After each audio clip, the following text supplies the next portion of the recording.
এই দেখো, তুমি এখনো রেগে আছো আমার উপর। আমার রাগতে বয়ে গেছে আপনার ওপর। তুমি কিছুতেই বুঝছো না, খরচ বাড়ছে। আয় না বাড়লে চলবে কি করে রাজ্য? বিদেশে আমাকে যেতেই হবে। সব বুঝেছি, সব বুঝেছি। আপনার আমাকে অসহ্য লাগছে, তাই আপনি বিদেশে যাচ্ছেন, তাই তো? তুমি আমায় ভুল বুঝছো। রাজ্য চালাতে অর্থের প্রয়োজন আছে। কেন এতদিন রাজ্য বুঝি চলছিল না? এতদিন যেভাবে চলছিল সেভাবেই চলবে। সময় পাল্টাচ্ছে। এখন শুধু সিংহাসনে বসে থাকলেই চলে না, দেশ বিদেশ ঘুরে দেখতে হবে কিভাবে রাজ্যের উন্নতি হয়, লাভ হয়, সেই নিয়ে নতুন করে ভাবতে হবে। তার মানে আপনি ঠিক করে নিয়েছেন আপনি যাবেন, তাই তো? হ্যাঁ। আর যতদিন আপনি না থাকবেন এখানে কি হবে ভেবে দেখেছেন মহারাজ? কে সামলাবে সব?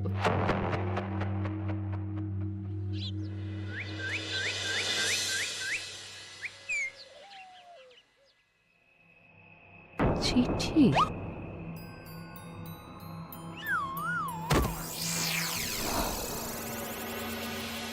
আমি অনেক ভেবে দেখলাম, আসলে এসব সিংহাসন, ক্ষমতা, প্রতিপত্তি অর্জন করা আর রক্ষা করার জটিলতার চেয়ে বাকি জীবনটা শান্তির সাথে বনে কাটিয়ে দেওয়াই ভালো। বলছি সবই তো বুঝলাম, কিন্তু এই শান্তিটাকে মহারাজ সন্ন্যাসী হয়ে গেলেন আর এসব নিয়েও তুমি ভাড়ামি করছো গোপাল? ও মা গো, এবার কি হবে? চিন্তা করবেন না রানীমা, কৃষ্ণনগরকে আমি আমার বুক দিয়ে আগলে রাখবো। আপনার ছাতির মাপটা ঠিক মতো জানেন তো মন্ত্রী মশাই? মানে ওই গোটা কৃষ্ণনগরকে কি আপনি আপনার বুকের মধ্যে আগলে রাখতে পারবেন? গোপাল! মার্জনা করবেন মন্ত্রী মশাই। আমি বলছিলাম কি, ওইসব আগলে টাগলে রাখার আগে ওই ভালো করে খুঁজে দেখুন সব। মানে কি বলতে চাইছো কি তুমি? মহারাজকে খুঁজে বার করুন মন্ত্রী মশাই, লোক পাঠান। তিনি হয়তো এখনো বেশি দূর যেতে পারেননি। এটা কিন্তু ঠিক বলেছে গোপাল, তাকে একবার যদি খুঁজে পাই আমরা। আপনি চিন্তা করবেন না রানীমা, আমি এক্ষুনি লোক পাঠাচ্ছি। আর গোপাল, রানীমাকে বিশ্রাম নিতে দাও। যাও এখন, যত সব।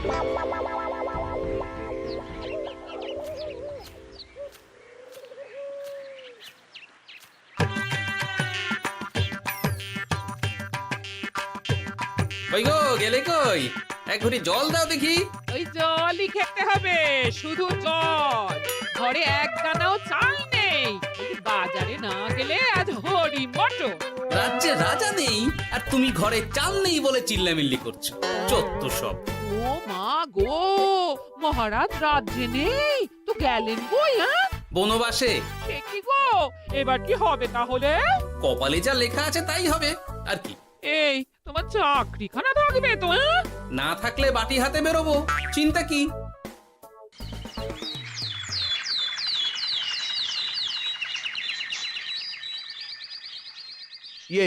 মহারাজ যখন নেই তখন আমি আমি যখন এ রাজ্যের মহামন্ত্রী, তখন আমি এত মানে করার কি আছে মন্ত্রী মশাই? মহারাজ নেই তো কি হয়েছে, রানীমা তো আছেন। আমরা তার কথা মতোই চলব। গোপাল একদম উচিত কথা বলেছে। হ্যাঁ হ্যাঁ, আমিও তো তাই বলছিলাম। মহারাজ যখন নেই তখন রানীমার নির্দেশ মতোই তো আমাদের সামলাতে হবে সব। কতদিন আর আগলাবে গোপাল? আজ নয় কাল এই শর্মাকেই বসতে হবে এই সিংহাসনে। যতদিন পারি ততদিন তো চেষ্টা করতেই হবে মন্ত্রী মশাই। আপনি যদি চলেন ডালে ডালে, আমি চলি পাতায় পাতায়। রাজা মশাই আছেন? আমি অনেক দূর থেকে আসছি।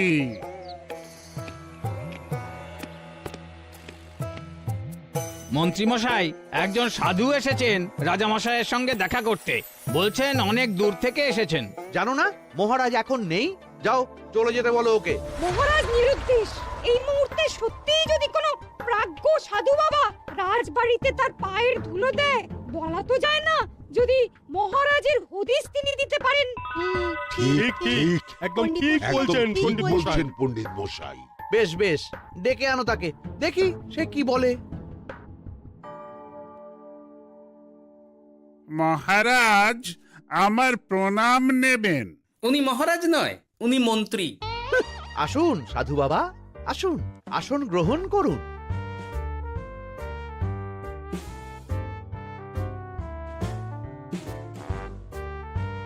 কি করলেন সাধু বাবা? এটা তো মহারাজের সিংহাসন। আপনার জন্য আমি অন্য আসনের ব্যবস্থা করে দিচ্ছি, আপনি বরং সেখানে বসুন। ওহ, রাজাই যখন নেই তখন তার সিংহাসনে বসতে ক্ষতি কি? আপনি কি করে জানলেন মহারাজ নেই? বুঝলি না, সাধু বাবা যে অন্তর্যামী গোপাল। এবার কি হবে?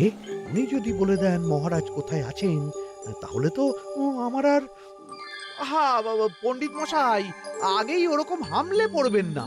আচ্ছা, আপনি যদি অন্তর্যামী হন, বলুন তো আমাদের রাজা মশাই কোথায় গেছেন? জবর জটা কালো চুলে দেনামা অতীত বলেন। বুম! মহারাজ বনবাসে গেছেন। এটা যখন বলেছেন সাধু বাবা, তাহলে মহারাজ এখন কোথায় আছেন সেটাও নিশ্চয়ই আপনি বলে দিতে পারবেন।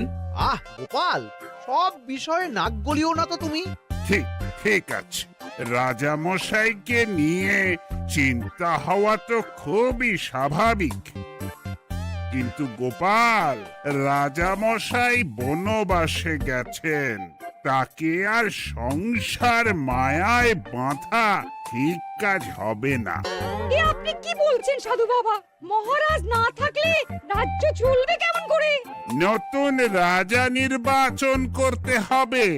এই তো খেলা জমে গেছে, একে দিয়েই কাজ হবে মনে হচ্ছে। সাধু বাবা, এসব নিয়ে নয় পরে আলোচনা করা যাবে। এই কে আছো? সাধু বাবার পা ধুইয়ে দাও ভালো করে। না, বিষয়টা ঠিক সুবিধের মনে হচ্ছে না। আহা মন্ত্রী, করেছ কি? আমি সাধু মানুষ, এত খেতে পারি কি? ও বললে হবে না সাধু বাবা, আপনার জন্য নিজে দাঁড়িয়ে থেকে মহারাজের খাস হালুই করকে দিয়ে রাঁধিয়েছি সব।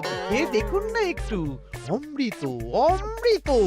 বেশ বেশ, এত করে বলছো যখন, বাহ বাহ, চমৎকার চমৎকার। আমি জানি তো যে এমন খাবার আপনি আগে কখনো খাননি। তা বটে বটে, ভেবেছিলাম কটা দিন বিশ্রাম নিয়ে চলে যাব। এখন দেখছি যা আদর আতিথেয়তা শুরু করেছ তোমরা, তাতে তো মাস কয়েক কাটিয়ে না গেলে আমারই লোকসান হবে। থাকুন না, থাকুন, যতদিন ইচ্ছা থাকুন। আমার ইচ্ছা অনুযায়ী সব চললে তো ওই গোপালের জায়গায় আপনাকেই সভার মহারথী করে রেখে দিতাম চিরকাল। এসব কি বলছো মন্ত্রী? কেন, পরিকল্পনাটা মন্দ নাকি? আমি হব এই রাজ্যের নতুন রাজা, আর আপনি হবেন আমার রাজসভার প্রধান মহারথী। বটে, কাজটা খুব একটা কঠিন না। মহারাজ বনবাসে, আর আপনি নিজেই তো বললেন তাকে ফিরিয়ে আনাও ঠিক হবে না। তাহলে তা বলেছি, কিন্তু বাকি অন্যান্য সভাসদেরা আছে, তারা তো। আরে ছাড়ুন তো ওদের কথা। আকাশে হাত ছড়িয়ে আর একবার মন্ত্র পড়ে নেবেন, বলবেন এই রাজ্যের রাজা হওয়ার ক্ষমতা একমাত্র আমার মধ্যেই আছে। ব্যাস, সবাই মানতে বাধ্য। তারপর আমার একটা হিল্লে হয়ে গেলে আপনারটার ব্যবস্থাও আমি করে দেব, বুঝলেন? বুঝলাম, একেবারে জলের মতো পরিষ্কার। ব্যাস, কালই তাহলে কাজ শুরু করে দিন। বেশি দেরি করে তো লাভ নেই। বলা তো যায় না, মহারাজের যদি রানীমার জন্য মন কেমন করে, রাজ্যে ফিরে আসে, ওসব হওয়ার আগেই সেরে ফেলতে হবে সব কাজ। রাজা হওয়ার খুব তাড়া দেখছি তোমার মন্ত্রী। ওপরে ওঠার ইচ্ছা কার না থাকে বলুন তো সাধু বাবা? আর মাত্র কটা দিনের অপেক্ষা, ব্যাস, তারপরেই এই সিংহাসনের মালিক হব আমি। কৃষ্ণনগরের নতুন রাজা হব আমি। সমস্ত ধন দৌলত থাকবে আমার এই হাতের মুঠোয়। কি অত ভাবছেন মন্ত্রী মশাই একা একা? মানে কি ভাবছি তার কৈফিয়ত তো তোমায় দিতে হবে। হ্যাঁ, হিমা, ছি ছি ছি, আপনি কেন কৈফিয়ত দেবেন? আপনার মুখ দেখলেই তো বোঝা যাচ্ছে যে আপনি কি ভাবছেন। তাই বুঝি? তা বলো দেখি কি ভাবছি আমি। আপনি ভাবছেন ওই কৃষ্ণনগরের সিংহাসনের কথা। শুনে ফেললো নাকি সব? আপনি ভাবছেন আমাদের মহারাজের কথা, তাকে কিভাবে ফিরিয়ে আনা যায় সেই কথা, তাই না? মহারাজকে যে আর ফিরিয়ে আনা যাবে না,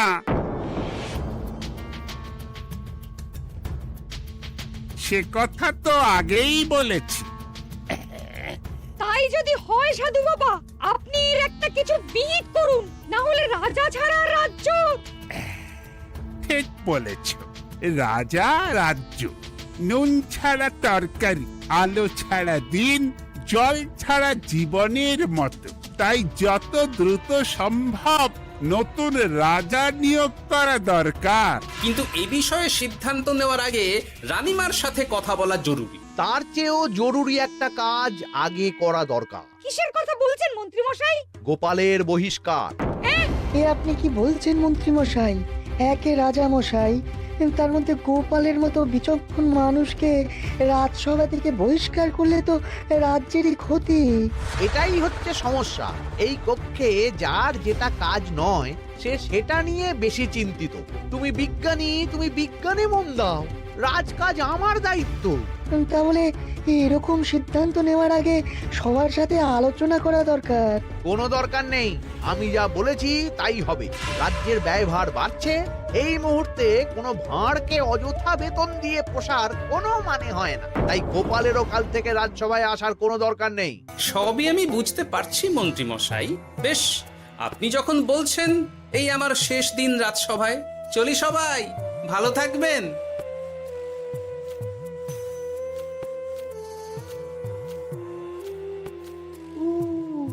এত সহজে যে বেটা মাঠের বাইরে চলে যাবে বুঝতেই পারিনি আগে। এবার আমার আর সিংহাসনের মাঝে নেই কোনো বাধা, নেই কোনো কাটা। তুমি চিন্তা করো না, আমি নিজে মন্ত্রীর সাথে কথা বলবো। না না রানীমা, সেসবের দরকার নেই। মহারাজ ছাড়া রাজবাড়ি শূন্য শূন্য লাগে, আমারও মন লাগছে না এখানে। বেশ, যা ভালো বোঝো তাই করো, তবে ডাকলে এসো কিন্তু। হ্যাঁ রানীমা, নিশ্চয়ই আসবো। এখন আমি চলি। যাক, এই কদিনে মাথাটা খেলানোর সময় পাওয়া যাবে একটু, না হলে কেমন যেন গুলিয়ে যাচ্ছে সব। কি যে বললো গোপাল দাদা, এই শেষ দুটো শাঁখের আটি নিয়েও দরদাম করবে তুমি? ওরে, আমি বেকার মানুষ, দরদাম না করে উপায় আছে আমার? হ্যাঁ শোনো শোনো শোনো, মহারাজ কৃষ্ণচন্দ্রের অবর্তমানে কৃষ্ণনগরে নতুন রাজা হিসেবে নির্বাচিত হবেন রাজ্যের মহামন্ত্রী। সেই শুভানুষ্ঠানে রাজবাড়িতে আমন্ত্রণ রইল। এসব কি হচ্ছে বলো তো গোপাল দাদা? ভিতরের খবর আছে নাকি কিছু? না গো ভাই, তুমিও যা জানো আমিও ততটুকুই জানি। ও গোপাল দাদা, ব্যাপার কি? এ সময় এখানে কি চাই? রানীমার জরুরি তলব, এখনই ওই রাজবাড়ি যেতে হবে তোমাকে। কিন্তু আমার যে বাজার হয়নি এখনো। আরে ওসব বাজার টাজার পরে হবে, তুমি এখন আমার সাথে চলো তো। মন্ত্রীকে আমি বিশ্বাস করেছিলাম, ও যে এইভাবে বিশ্বাসের সুযোগ নেবে আমি একদম বুঝতে পারিনি। আমাদের এক্ষুনি অন্যান্য সভাসদদের সাথে কথা বলা দরকার রানীমা। কারোর সাথে কথা বলার দরকার নেই রানীমা, আমি নিজেই চলে এসেছি আপনার সাথে কথা বলতে। এখানে কি জন্য এসেছো গোপাল? রানীমার কান ভাঙাতে? বাহ, আপনি সবার মাথা মুড়িয়ে সিংহাসন কবজা করতে পারেন, আর আমি রানীমাকে সেই সত্যি কথা জানাতে পারি না? হ্যাঁ? চুপ! ভুলে যেও না, আমি কৃষ্ণনগরের হবু রাজা। মুখ সামলে কথা বলবে আমার সাথে। এসব কি হচ্ছে মন্ত্রী মশাই? রাজা মশাই নেই, সেই সুবাদে এ কি শুরু করেছেন আপনি? আমায় আপনি ভুল বুঝবেন না রানীমা, আমার হয়ে যা বলার সাধু বাবাই আপনাকে বুঝিয়ে বলবে সব। উনি আর কি বোঝাবেন? কতদিন এসেছেন উনি, কি জানেন এই রাজ্যের বিষয়ে? সাধনা মা, সবই সাধনা। সাধনার জোর থাকলে সবকিছুই জানা যায়। ভূত ভবিষ্যৎ অতীত সব। সেই জোর থেকেই বলছি মা, মন্ত্রীর কপালে আমি জ্যোতি দেখতে পাচ্ছি। মন্ত্রী যদি রাজ্যের রাজা হয়, এ রাজ্যের উন্নতি কেউ ঠেকিয়ে রাখতে পারবে না।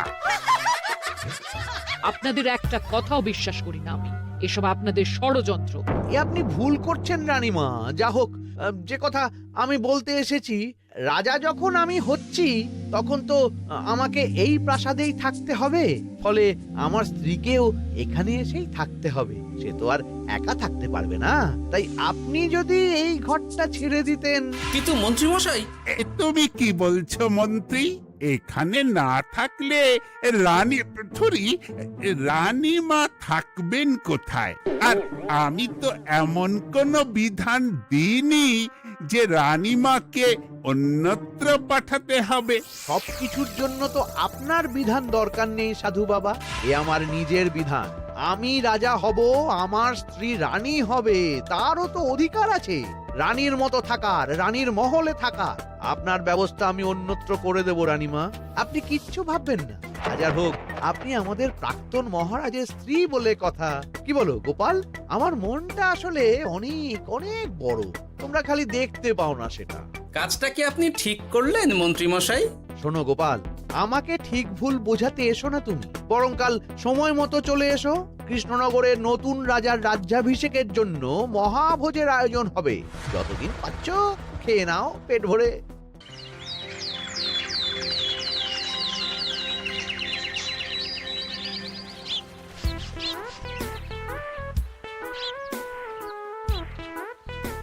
আরে এগুলো আবার কি পরে আছে এখানে?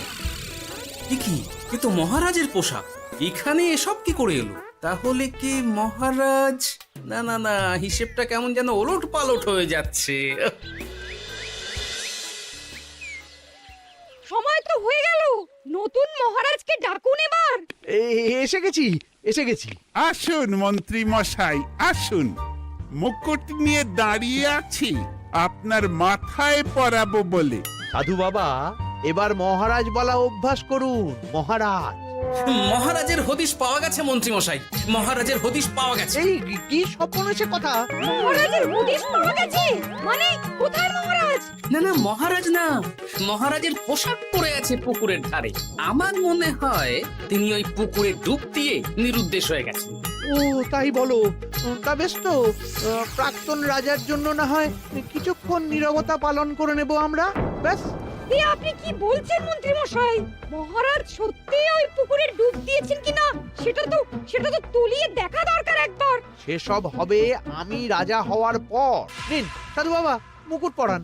কিন্তু মন্ত্রীমশাই, আরো একটা দুঃসংবাদ আছে যে। ও আবার কিসের দুঃসংবাদ? মহারাজ যে পুকুরে ডুব দিয়েছেন সেই কথা বলতেই রানীমা অজ্ঞান হয়ে গেছে। তুমি যে কি করো না গোপাল, শুভ সময়ে অশুভ একটা সংবাদ দিয়ে দিলে তো সব বরবাদ করে। এই কে আছো? গ্রেপ্তার করো গোপালকে। তার আগে তোমায় গ্রেপ্তার করা হবে। এত বড় সাহস তোমার? হবু রাজাকে গ্রেপ্তার করার কথা বলো তুমি? আজ তোমার একদিন কি আমার একদিন। কিসের হব রাজা? আমি কৃষ্ণনগরের আসল রাজা। হ্যাঁ, আমি। কি মহারাজ, আপনি? হ্যাঁ, আমি। অনেকদিন ধরে তো তোমার বাড়বাড়ন্ত দেখলাম, আজকে খেলা শেষ। কিন্তু গোপাল, রানী কোথায়? কেমন আছে সে? এক্ষুনি তার কাছে আমাকে নিয়ে চলো। রানীমা ভালোই আছে মহারাজ, কিচ্ছু হয়নি তার। কিন্তু তুমি যে বললে রানী অজ্ঞান হয়ে গেছে। এটুকু মিছে কথা না বললে যে আপনার লুকোচুরি খেলাটা এত সহজে শেষ হতো না মহারাজ। লুকোচুরি বটে, কিন্তু তুমি বুঝলে কি করে এত সব? প্রথম সন্দেহটা হলো যখন রানীমাকে অন্যত্র রাখার কথা বলতেই আপনি বিচলিত হয়ে উঠলেন, তখন। তারপর পুকুর পাড়ে আপনার পোশাক। ব্যাস এটুকুই, আর কিছু নয়। আর প্রথম দিন রাজসভায় এসেই সোজা সিংহাসনে চড়ে বসা, ব্যাস।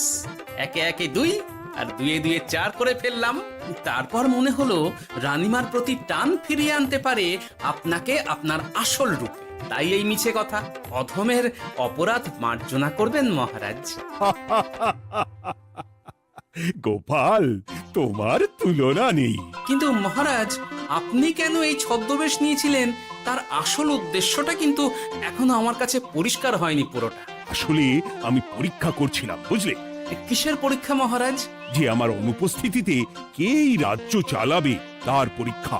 এবং আমি ঠিক করেছি যে কদিন ব্যবসার কাজে আমি বাইরে থাকব, ততদিন রানীর পরামর্শ মতো সমস্ত কিছু সামলাবে গোপাল।